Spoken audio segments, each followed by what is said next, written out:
Quand on se part en affaires, on part tout avec un modèle hiérarchique. Donc, nous, on est le patron et après ça, on engage peu par petit peu. Qui est un modèle qui est là depuis la nuit des temps. Et moi, je me suis posé la question, et si c'était différent? Donc, dans la série Faire les affaires à notre manière, ben, j'ai appelé quelqu'un que j'admire énormément. Il y avait quelqu'un avec qui j'ai des conversations qui sont tout le temps hyper nourrissantes. Et cette semaine, nous avons avec nous Daniel Guimet. Daniel, oui, a une business dans les services financiers, mais complètement différente. Donc, son entreprise, c'est une des 400 au monde qui est dans la catégorie des entreprises libérées. Donc, il n'y a pas de hiérarchie, il n'y a pas de patron, il n'y a pas de leader et de follower. Vraiment, tout le monde travaille dans des cellules. C'est un modèle d'affaires qui est hyper intéressant. Puis là, avec la pandémie qui nous a donné un des plus beaux cadeaux, qui est la grande démission, le chercher son sens, vouloir faire différemment, sortir du cadre, bien, c'est un des plus beaux exemples pour justement dire, si je faisais les choses à ma manière. Allons à mon entrevue.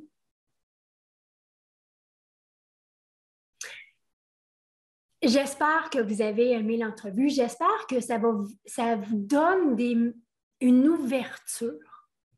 Tu sais, quand on ne sait pas que ça existe, je ne peux pas le savoir. Je ne peux pas savoir ce que je ne sais pas. Donc, dans le concept, puis dans toute la philosophie de l'entreprise libérée, il y a tellement de poches de croissance, il y a tellement d'opportunités d'aller chercher le meilleur de nos équipes et de nous-mêmes pour que tout le monde, ensemble, on grandit. Donc, j'espère que vous allez aimer l'entrevue. Regardez son modèle d'affaires, demandez-vous, puis moi, si je faisais ça autrement, 120% des entrepreneurs que je rencontre détestent le côté gestion d'équipe. Mais on peut-tu y penser autrement? Et l'entreprise libérée, bien, c'en est une des manières de penser autrement. Parce que quand on commence à penser autrement, puis qu'on regarde pour des évidences et des exemples d'entreprises qui le font, bien, c'est là qu'on voit que dans la vie, tout est possible. Merci d'être avec nous semaine après semaine, puis nous, on se voit mardi prochain.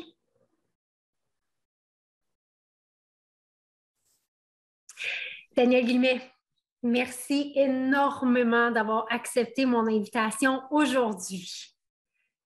Avec plaisir, ma chère. On a tout le temps des belles conversations à chaque fois qu'on se rencontre, nous. Dans la série de justement faire les affaires à notre manière, s'il y a une personne que je voulais absolument voir, c'était toi. Yeah. Avant d'entrer dans le sujet que je veux qu'on discute ensemble, est-ce que tu pourrais prendre un moment pour te présenter pour ceux qui ne te connaissent pas encore? C'est toujours plus fun de se faire présenter par quelqu'un. Je vais essayer de faire du mieux que je peux. Ben écoute, conseiller en sécurité financière de profession depuis 1984, fiscaliste de formation depuis 2000 et je rencontre plus de clients depuis 2008. Donc, je suis plus ni conseiller, ni fiscaliste. Donc, je ne suis plus vraiment qui je suis, à part de peut-être avoir, mettons, on va dire, participé de façon très importante à la création d'une organisation qui opère sans patron, sans hiérarchie. Donc, une des 400 entreprises libérées dans le monde. Il n'y en a pas beaucoup, puis on l'a fait de façon tout à fait instinctive, pas de livre de recettes. Donc, évidemment, essai-erreur. On est particulièrement fiers du résultat donc jusqu'à présent. Puis on voit, on a la destination qui est déjà claire pour nous. Mais évidemment, comme dans n'importe quel parcours de n'importe quelle organisation, puis en particulier quand on vise à se débarrasser de la hiérarchie, donc les gens qui arrivent chez nous subissent un choc important. Mais on a réussi à trouver de plus en plus de manières de briser les les vieux endoctrinements qu'on reçoit depuis qu'on est tout petit quand même, hein, parce que, je veux dire, nos parents, c'est nos boss, le professeur, le directeur d'école, c'est notre boss. On arrive dans un emploi, puis on a des boss, puis là, on débarque chez Diversco, puis il n'y en a plus de boss. Donc, comment ça marche, ce truc-là? Alors, évidemment, ça va me faire plaisir de parler avec toi là, de ce sujet-là, si ça vous intéresse. Le sujet, moi, je trouve que... Puis la première fois que tu m'en as parlé, je m'en souviens encore, j'étais fascinée par justement ce concept de bulle-là. Donc, ce que vous avez mis en place intuitivement est devenu, après ça, vous l'avez mis, c'est l'holocratie. Bien, je vais devoir te corriger parce que lorsqu'on s'est parlé la première fois, Ouais. on s'était fait dire, oui, mais votre culture, c'est la culture holacratique. Mhm. Alors, j'ai fait des recherches là-dessus. J'ai vu qu'il y avait des similarités. Mais au fur et à mesure qu'on avançait dans la recherche par rapport à ça, on voyait que l'holacratie a été une manière de remplacer le cadre, mettons, on va dire, hiérarchique par un cadre systémique. Fait qu'au Donc, lieu c'est un d'être de haut système. en haut, c'était comme ça. C'est un système qui encadre les gens plutôt que des gens qui encadrent les gens. Puis nous, on voulait se débarrasser. En fait, on était complètement désintéressés par toute forme de pouvoir, que ce soit d'une personne sur une autre personne ou encore d'un système sur les personnes. Puis là, donc, on s'est éloigné de la tentation d'aller vers l'holacratie pour cette raison-là. Puis tu vois, j'ai des amis qui ont intégré l'holacratie dans leur culture, dans leur organisation, et qui commencent à voir les limites du système holacratique. Donc, aujourd'hui, je suis content qu'on ait résisté à la tentation parce qu'on serait arrivé à la même conclusion qu'eux. On aurait voulu s'en débarrasser avec le temps. Alors, on le fait encore plus vrai maintenant, complètement à notre manière. Là. Il n'y a pas de recette. La seule chose qu'on fait différent, c'est que j'ai embauché une artiste-chercheur qui fait un triple doctorat sur les cultures organisationnelles, entre autres. Donc, c'est une des 3 disciplines de son doctorat. Et évidemment, un doctorat, ça doit faire avancer la science à l'échelle mondiale. Donc, nous sommes certainement présentement l'organisation qui a accumulé le plus de connaissances scientifiques sur les cultures organisationnelles présentement sur la planète. Là. Parce qu'on était intéressé à connaître les limites des cultures organisationnelles et de tenter de créer celles pour qui c'est impossible aujourd'hui de conclure qu'on pourrait trouver ces limites. Évidemment, c'est un rêve. Est-ce qu'on va y arriver? Je ne sais pas. Mais tu vois, donc, on ne pouvait pas aller vraiment vers l'holacratie. Excuse-moi d'avoir fait la petite correction. Là. J'adore ça parce que c'est encore plus intuitif. Fait que, premièrement, je vais aller au début. Diversico a commencé peut-être. Est-ce que Diversico a commencé avec une structure d'entreprise hiérarchique standard ou même au départ, ça ne l'était pas? Écoute, j'étais seul dans ma business de 84 à 2004. Donc, pendant 20 ans. Alors, disons que oui, j'étais le boss. Il n'y a pas de doute. À partir de 2004, là, il a commencé à avoir de la croissance par acquisition à une vitesse trop rapide pour que je puisse continuer à travailler seul. J'avais évidemment des collaborateurs externes, mais il n'y avait personne qui était du personnel Diversico. Et là, à ce moment-là, là, c'est devenu comme l'entreprise parce que là, on commençait à faire des acquisitions une après l'autre. Avant ça, j'étais capable de les prendre par moi-même avec le petit peu d'aide que j'allais chercher à gauche et à droite. Mais là, ça commençait à devenir une entreprise. Et là, à ce moment-là, c'est là que ça devenait important pour moi d'avoir aucun pouvoir. Puis évidemment, tu comprendras que moi, autant que n'importe qui d'autre dans l'organisation, j'ai été endoctriné comme n'importe qui à respecter la hiérarchie, à vivre dans la hiérarchie. J'ai des réflexes hiérarchiques, j'ai des comportements hiérarchiques. La seule différence entre moi et d'autres, c'est que je cherche désespérément des manières de m'en débarrasser. Et c'est drôle parce qu'il y en a beaucoup qui cherchent des manières de s'en débarrasser. Parce que la majorité des entrepreneurs, pour ne pas dire 120% des entrepreneurs que je connais, s'ils pourraient s'en débarrasser, ils s'en débarrasseraient. Et je pense que les gens ne savent pas comment. Ouais, Donc, ça vient avec l'abandon du pouvoir et du contrôle. ouais. Ben, ça, c'est pas tout le monde qui est prêt à ça. Le monde ne veut pas la responsabilité, mais ils veulent le contrôle des fois. Là. Donc, explique-moi comment ça fonctionne à l'intérieur de cette business-là, vu qu'il n'y a pas de hiérarchie, mais c'est pas l'anarchie.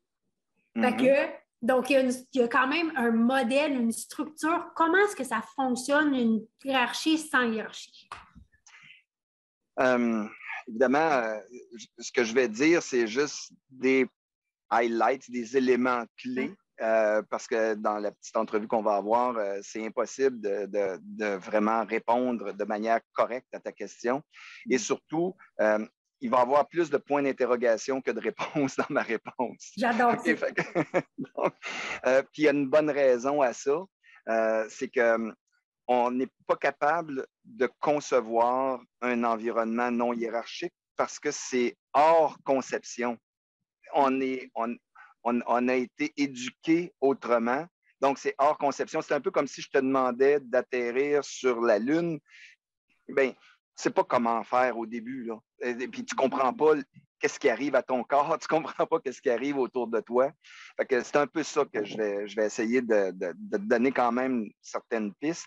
Mais espère pas comprendre ce que je vais dire parce que c'est quand tu es dedans que tu C'est quand tu es dedans que ça marche. Parfait, j'adore ça. Juge. Maintenant, commençons par la première grande question qui est exposée à tout le monde, c'est si les cellules peuvent s'auto-organiser sans patron pour fabriquer un humain, pourquoi un humain aurait-il besoin d'un patron? Et ça, c'est la première question qu'on lance à tout le monde qui se joint dans l'organisation. Puis là, tu es pogné avec. Maintenant, je te l'ai dit, la phrase, tu es pogné avec. Okay? Puis là, à chaque fois que tu vas avoir un boss devant toi, tu vas te dire, mais pourquoi faire qu'il me bosse? Et à chaque fois que tu vas voir Vladimir Poutine, tu vas te dire, mais pourquoi faire que lui, il fait ça? Tu comprends-tu? Donc, il n'y a aucune bonne raison à ce qu'il y ait de la hiérarchie dans le monde. Ça, c'est de mon point de vue à moi. OK? Maintenant, qu'est-ce qui me laisse croire que ça marche, mon affaire? Bien, c'est que je ne suis pas plus brillant, je n'ai pas plus de jugement, je n'ai pas plus de bonnes intentions, je n'ai pas plus de rien que toi. Mais est-ce que j'ai la liberté de l'exprimer puis de me rendre au bout? Ben oui, parce que je me suis donné cette liberté-là. Et donc, dans l'organisation, les gens qui débarquent, ben, on leur pose cette question-là. Deux, on a maintenant un processus d'onboarding qu'on a créé justement avec l'artiste-chercheur que je te parlais tantôt, Geneviève Ruet. Donc, on a créé une manière de faire l'entrée d'une personne dans l'organisation pour l'aider. Puis c'est en 3 phases. Donc, la première phase, c'est la découverte de moi-même avec tout ce qui m'empêche de devenir un tisseur de liens expert. OK? Un tisseur de liens, je ne parle pas de quelqu'un qui réussit à entrer en relation avec quelqu'un. Je parle de quelqu'un qui est capable de créer et de maintenir des relations harmonieuses, éternelles avec les gens. Puis ça, ben, qu'est-ce qui est dans le chemin de ça? Ben, on a identifié 10 éléments. Donc, dans le cercle noir, par exemple, c'est la phase d'introspection. Évidemment, par exemple, on va avoir des questions sur l'ego. OK? Donc, c'est intéressant de découvrir comment ton ego est nuisible pour devenir un maître tisseur de liens. Hein? Tellement! Mais là, c'est parce qu'on s'entend qu'on est vraiment en lien, on est vraiment loin des questions d'entrevue, puis de voici ton plan de formation. Par rapport, c'est ça, exact. Mais tu vois, ça, ce processus-là, juste passer à travers le cercle noir, on en a pour 1 an avec chaque personne. OK? Parce que nous, on n'a aucune réponse. On n'a que des questions. Puis on te laisse danser avec les questions. Puis après ça, tu retournes danser avec les questions. Puis tu vas passer ta vie à danser avec parce qu'une fois que je te l'ai lancé, c'est la même chose que la question que je t'ai lancée tantôt. Tu es pris avec. OK? Puis on retourne dedans 6 mois plus tard, 1 an plus tard, puis on ne répond plus pantoute de la même manière à la même question. Parce que notre façon de la voir a évolué. Alors, parmi les éléments qui sont clés pour, tu parlais tantôt de pas de hiérarchie, ça veut-tu dire anarchie? La réponse, c'est non, parce que les êtres humains, lorsqu'on commence à leur donner un environnement sécuritaire, où on applaudit les erreurs plutôt que les punir, on se sert des erreurs comme activité de team building. Nous autres, chez nous, je me rappelle, il y a quelques années, quand on avait réuni les adjointes, on en avait une vingtaine à ce moment-là, au siège social, puis je leur avais demandé, bon, ben là, les filles, c'était toutes des filles à ce moment-là, c'est plus le cas maintenant, mais j'avais dit, les filles, si ça ne vous dérange pas, cette année, je vous demanderai, toutes et chacune d'entre vous, de commettre au moins une erreur grave, suffisamment critique pour déstabiliser complètement l'entreprise, quitte à l'amener en faillite. Puis là, il y avait personne qui me trouvait drôle. Il y avait personne qui me trouvait drôle parce qu'on n'est pas habitué dans une entreprise de se faire encourager à commettre des erreurs qui pourraient nous mettre dans le trouble.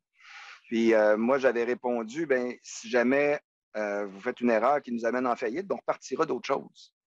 On va avoir du fun ensemble, puis on va avoir du fun même quand on est dans le trouble. Puis voilà, ça fera ce que ça fera. Hein? Puis ce que ça a créé comme environnement, c'est un environnement sécuritaire où les gens sont intéressés, intrigués à explorer, à créer, inventer, innover, à essayer, puis sans crainte de se faire réprimander ou de perdre sa job ou d'avoir une baisse de salaire parce que tu es trop épaisse ou épais. Tu comprends-tu? Donc, alors, tout à coup, le cerveau créatif commence à créer des connexions qui n'existaient pas. Et puis, on voit apparaître des initiatives extraordinaires chez Diversico. Et évidemment, c'est particulièrement aligné avec la grande intention que j'avais lancée il y a quand même tellement longtemps que je ne me rappelle plus quand, mais où j'avais dit, nous allons devenir l'organisation la plus agile au monde. À ce moment-là, quand j'ai fait cette déclaration, là, je ne savais pas à quel moment on y arriverait, puis ni comment on mesurerait qu'on y est arrivé. Ouais. Mais ça fait encore partie des grandes intentions. Puis une des façons d'y arriver, c'est d'avoir la contribution de chaque personne entière, la contribution de la personne, donc l'individu, avec tout ce qu'il est et tout ce qu'il a, incluant ses blessures, son bagage, son expérience, ses connaissances, son désir d'essayer. Bref, je veux un être humain entier dans l'organisation, pas un exécutant qui va tout simplement se contenter de répondre aux ordres qu'il reçoit de quelqu'un, puis qui va se limiter à des tâches.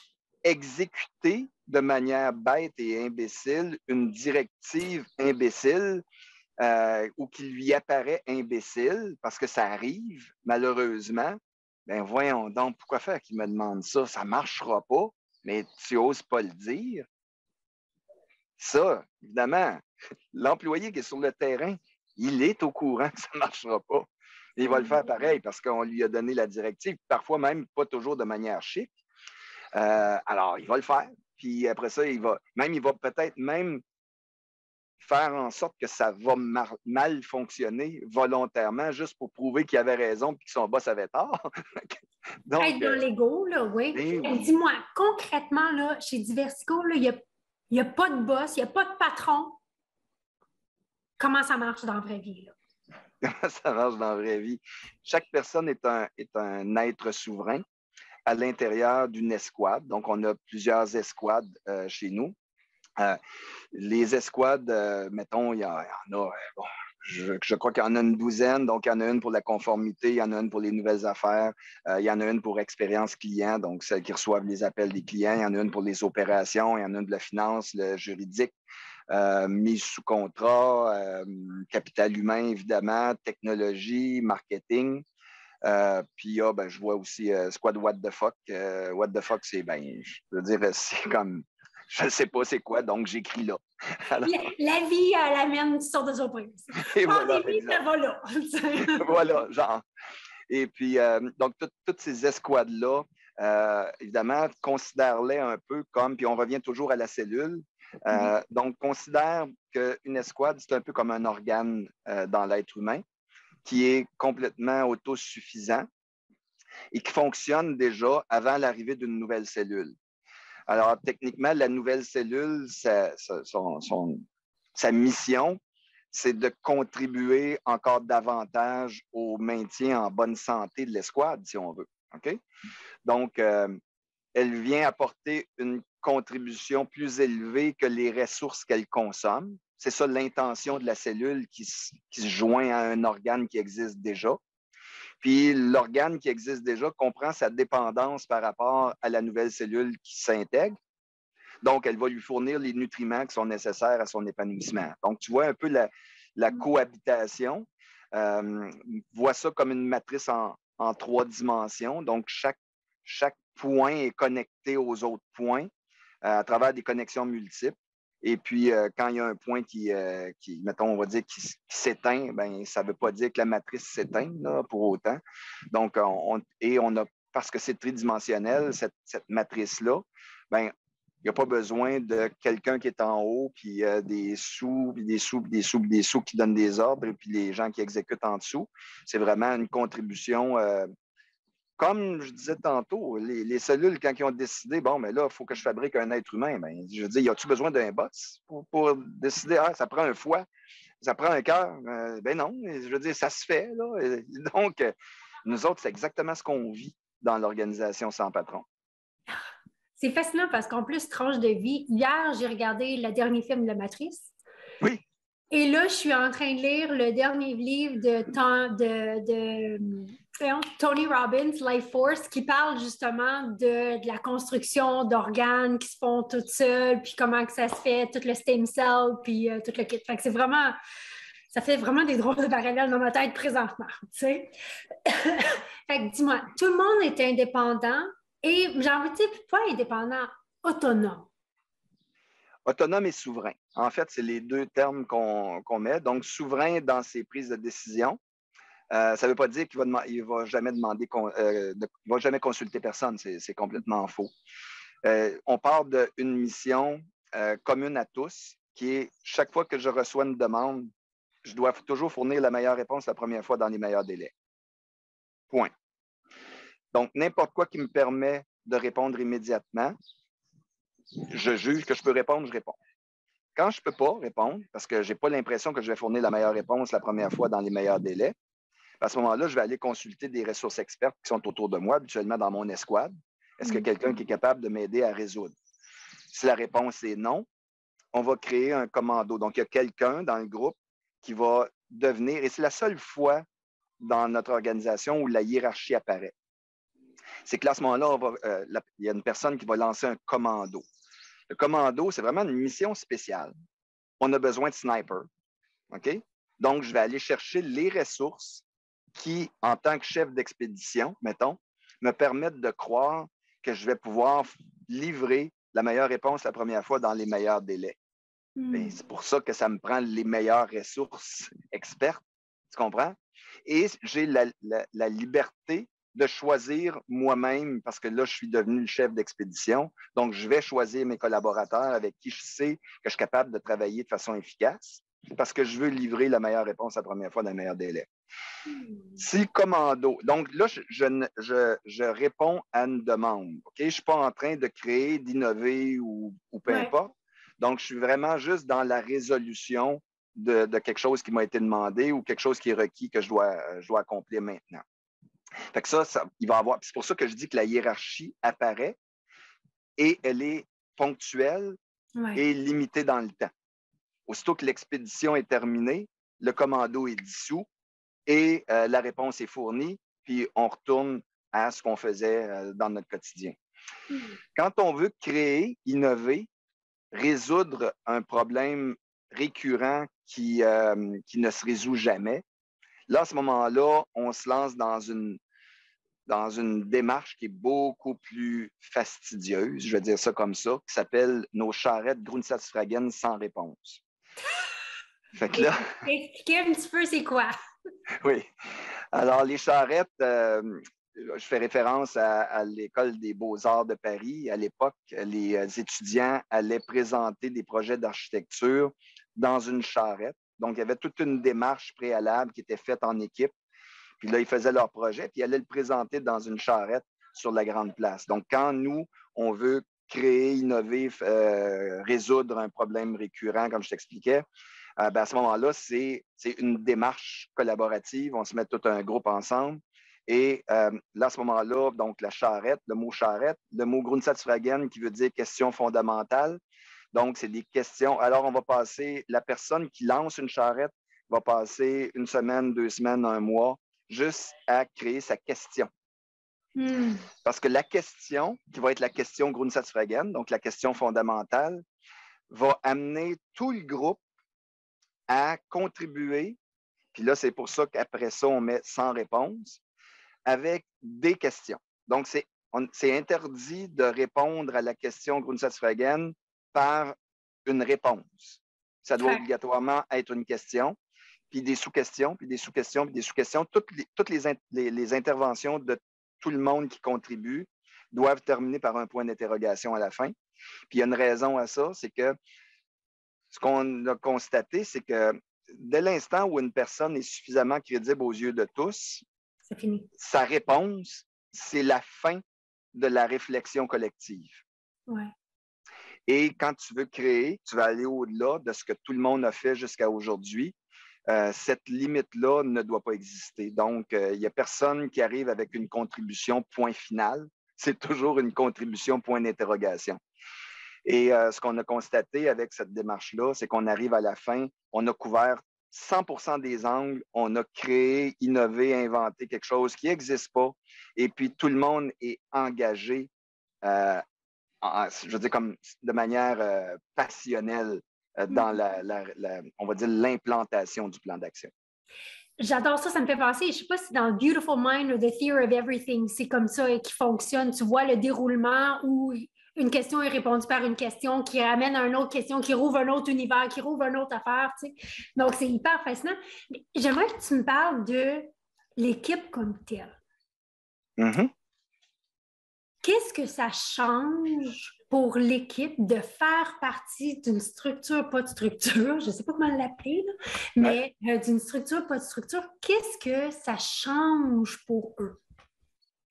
Il y a des mots de vocabulaire qui disparaissent, il y en a d'autres qui apparaissent. Ça, c'est une première réalité. Mettons, ça, c'est concret, ce que je te dis là. Comme par exemple, ancienneté, ça n'existe pas. Il y a une raison à ça. Je veux dire, c'est pas parce que ça fait plus longtemps que tu es là que tu as plus d'importance que l'autre personne qui vient de se joindre. Donc, c'est pas une question d'ancienneté. Qui prend ses vacances, discutez-en entre vous autres, puis nous autres, on n'en a rien à cirer. Là. Je veux dire, c'est comme quand je dis nous autres, il n'y a pas de séparation entre nous et vous. On est dans la même matrice, tu comprends? Fait que, donc, c'est pour ça que ça nous a permis d'introduire vacances illimitées, horaires flexibles. Je veux dire, si tu veux partir en vacances, parle avec les gens de ton escouade, puis assure-toi que tu ne les mets pas dans le trouble, et puis voilà, c'est tout. Puis tu vas continuer d'être payé comme si tu étais présente ou présent. Alors, donc, ça, c'est des trucs concrets qu'on voit. Ensuite, je te dirais la création de nouvelles façons de faire. Ça vient de la base toujours. C'est pas une personne qui a étudié à l'université dans je sais pas quoi, quelque chose de spécialisé qui va venir te dire comment venir faire tes choses dans ton quotidien, parce que dans ton quotidien, tu le sais plus que n'importe qui d'autre. Évidemment, quand tu penses que tu peux améliorer, si tu n'as pas la connaissance technique, par exemple, tu peux faire appel à Squad Techno, qui va venir peut-être t'aider à améliorer ton efficacité technologique. Ça pourrait être un exemple. Donc, tu vois, mais c'est toi qui lèves la main. C'est pas quelqu'un qui observe tes performances ou tes faibles performances, puis qui vient te réprimander, puis là, il dit là, on va t'aider parce que ça a l'air que tu ne comprends pas. Tu comprends? Donc, ça vient vraiment de toi. Fait que ça, c'est des choses concrètes qui se passent dans ce type d'organisation-là. Puis, tu sais, on n'est pas unique. Hein? Il y a quand même 400 entreprises ou 400 organisations dans le monde là, qui sont libérées comme ça. Donc, on voit une croissance et une attraction, une traction, je devrais dire, vers ces organisations-là qui est quasi irrésistible. C'est pour nous, embaucher du personnel, on est extrêmement sévère. Là, je veux dire, les critères de sélection sont extrêmement sévères. C'est pas tout le monde qui peut arriver chez nous. Puis, c'est pas tout le monde qui réussit à s'adapter non plus, puis on vit bien avec ça. Si tu es capable de contribuer à notre grande mission, qui est meilleur humain, meilleur monde, parfait. Puis si tu as l'impression que tu ne te retrouves pas là-dedans, puis que le modèle hiérarchique te convient mieux parce que tu veux devenir, mettons, je ne sais pas, moi, gestionnaire d'un groupe de personnes ou dans notre environnement, ça n'existe pas. Là. Comme tu ne deviendras pas, tu ne monteras pas dans l'échelle. Parce qu'il n'y a pas d'échelle. Il n'y a pas d'échelle. Et voilà. Ce qui est possible chez nous, c'est des déplacements horizontaux. Et ça on le voit, là, ça arrive fréquemment. Donc, une personne qui débarque chez nous avec son expérience, son bagage et tout, puis ses intérêts, puis tout à coup se découvre des nouvelles passions, puis qui veut contribuer à l'organisation d'une autre manière, dans un autre rôle ou quoi que ce soit. Ça, ces déplacements-là, ça arrive. Mais de devenir en position de contrôle sur d'autres personnes, ça, c'est sûr que c'est impossible. C'est une place où, puis tu en as parlé tantôt quand tu as parlé du cercle noir, l'ego n'a pas sa place. Ben non, puis ça fait vraiment mal à tout le monde parce que quand on pointe ça, on le pointe pour vrai. Je veux dire, on te laisse avec des questions, puis après ça, il y a des conversations collectives autour de ces sujets-là. Puis, veut pas, tu sais, comme on gratte le bobo, là, je veux dire, on enlève le diachylon, puis on gratte.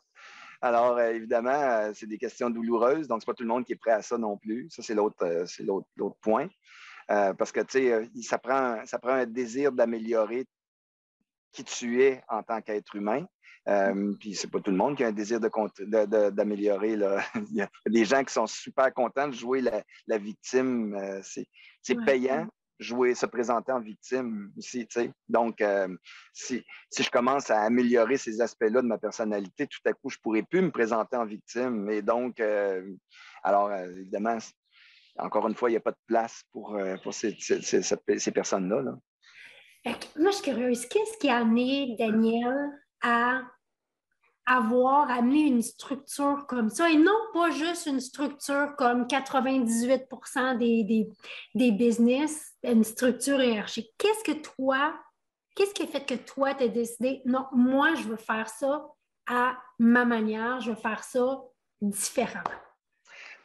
Probablement, moi, je m'amuse à la blague à dire que c'est ma maladie congénitale. Je suis allergique au pouvoir d'une personne sur une autre personne. Ça me rend malade. Je dis, j'étais tout petit, puis j'acceptais les ordres de personne. Je veux dire, c'en est fou, mais c'est comme ça. J'ai appris à accepter de vivre avec ça. Puis j'ai juste l'espoir de donner cette liberté-là au plus grand nombre de personnes sur la planète. C'est tout. Donc, voilà. Parce que je pense que c'est le seul chemin pour la survie de l'humanité. Là, je dis ça en termes très, très, très philosophiques. Mais tant et aussi longtemps qu'on va endurer des dictateurs sur la planète, tant et aussi longtemps qu'on va endurer ça, ce genre de pouvoir-là, il va toujours avoir un méchant qui aime le pouvoir et des gentils qui l'autorisent à exercer du pouvoir sur eux. Puis c'est ce qui risque de détruire notre planète bien plus. J'ai bien plus peur de ça que d'un météorite qui frappe la Terre, là, pour être honnête. Là. Donc voilà. Alors c'est vraiment ma maladie à moi qui m'a amené à ça. Bien, c'est une très belle maladie. Merci. Daniel, si les gens veulent en apprendre plus sur ton entreprise, le modèle d'affaires, où ils peuvent te trouver toi? Où ils peuvent trouver plus d'informations aussi? Puis si quelqu'un voudrait s'en aller dans cette direction-là, par où il pourrait commencer à explorer? Fait que là, je sais que j'ai mis plein de questions toutes dans le même paquet, mais je te donne ça dans une bulle. Okay. je vais essayer d'utiliser les 2 minutes qui nous restent pour répondre d'une manière simple. Diversico.ca. Sur notre site web, il y a quand même pas mal d'informations sur qui on est en tant qu'organisation. Ensuite, nous sommes en train de peaufiner les derniers détails de notre programme appelons ça d'onboarding, mais on l'a appelé My 3O. Donc, bref, mon 3O, qui est les 3 O qu'on connaît. C'est pas encore en ligne. Éventuellement, il va y avoir de la publicité qui va être faite là-dessus. On a l'intention de lancer ça à l'échelle mondiale. Donc, c'est vraiment comme si nous, on a réussi à faire l'onboarding de gens. Oh, désolé, excuse-moi, je vois que la caméra, je vais juste la changer parce que...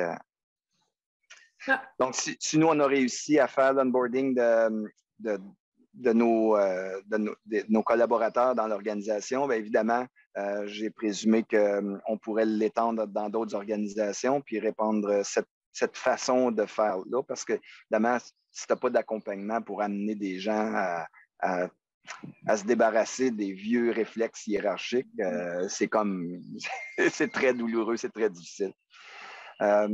Et puis, sinon, je suis sur LinkedIn, évidemment, Daniel Guillemette, donc voilà. J'adore. J'adore. Moi, si j'étais en entreprise, ça serait probablement une business, pas probablement, ça serait clairement une business comme ça que je voudrais faire partie de. Parce que moi, en entreprise, non, je n'étais pas particulièrement appréciée parce que, non, la hiérarchie, je pense qu'on a un petit peu la même maladie, tu sais? Fait que, donc, j'aime ça. Puis, tu sais, je trouve qu'entre le modèle d'entreprise que les gens connaissent et ton modèle d'entreprise, il y a, tu sais, il y a 50 Shades of Grey, là, tu sais, il y a plein d'options là-dedans. Mais ce que je voulais justement, puis avec cette série-là, c'est de montrer d'autres façons de faire. Mm-hmm. Je peux garantir que les gens dans ton équipe, puis les gens dans l'équipe, je devrais dire, dans l'équipe, sont pleinement engagés. Tout à fait. L'autonomie, la souveraineté, le pouvoir de soi-même, c'est un des plus beaux cadeaux qu'on peut se donner comme humain. Tout à fait. Fait que si on est dans un écosystème qui l'amène. C'est vraiment fantastique. J'espère que vous avez aimé l'entrevue. J'espère que ça vous donne une ouverture. Tu sais, quand on ne sait pas que ça existe, je ne peux pas le savoir. Je ne peux pas savoir ce que je ne sais pas. Donc, dans le concept et dans toute la philosophie de l'entreprise libérée, il y a tellement de poches de croissance, il y a tellement d'opportunités d'aller chercher le meilleur de nos équipes et de nous-mêmes pour que tout le monde, ensemble, on grandit. Donc, j'espère que vous allez aimer l'entrevue. Regardez son modèle d'affaires, demandez-vous. Puis moi, si je faisais ça autrement, 120% des entrepreneurs que je rencontre détestent le côté gestion d'équipe. Mais on peut-tu y penser autrement? Et l'entreprise libérée, c'en est une des manières de penser autrement.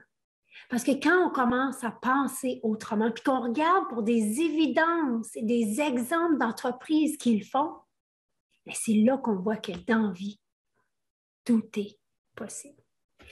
Merci d'être avec nous semaine après semaine, puis nous, on se voit mardi prochain.